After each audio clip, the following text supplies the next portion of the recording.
After decades of secrecy, the federal government now admits there's stuff flying in the sky that they cannot explain. My feeling is that there is clearly something there. Sightings of unidentified aerial phenomena clustered around U.S. training grounds that maneuver abruptly at considerable speed without discernible means of propulsion. It is real. That's no longer a point of conjecture at this point. This admission gives new light to Minnesota's mothership of UFO stories.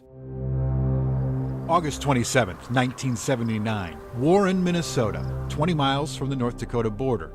Sheriff's Deputy Val Johnson was on routine patrol after midnight when he saw an unusually bright light on Highway 220 hovering over the center of the road. He thought maybe a crashed semi or a downed plane, but as he approached it, he says the light, without a sound, instantly jumped through the windshield, hitting him like a, quote, 200-pound pillow, knocking him out.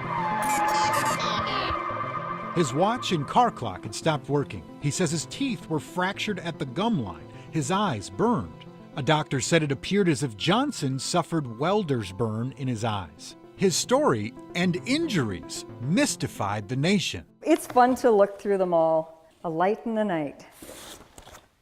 The X-Files of the Red River Valley. But there's another piece of evidence that to this day brings the curious to the Marshall County Historical Society Museum. This is the big thing that they come to see from all over the United States. People have come to see this car. Val Johnson's squad car, damage and all, remains. Whatever hit him started with a broken headlight, and up here there is a weird dent right in the top of the hood, broke the windshield, hit the reflector, and bent both of the antenna.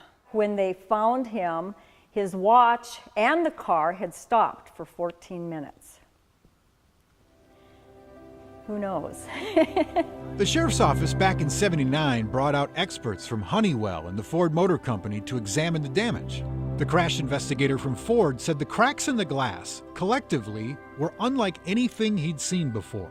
No one in 42 years has been able to take all those facts and create a reasonable explanation as to what happened, including Val, who in 1980 said, quote, "Upon reflection, we've come to the conclusion that perhaps the Creator has made other things we can't readily see or readily identify, and perhaps this is one of the things we encountered on the road."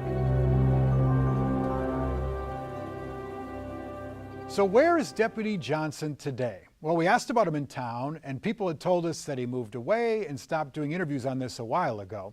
So we searched, found an address for a Val Johnson in Wisconsin. So we drove there, cold, knocked on the door. Turned out it was him.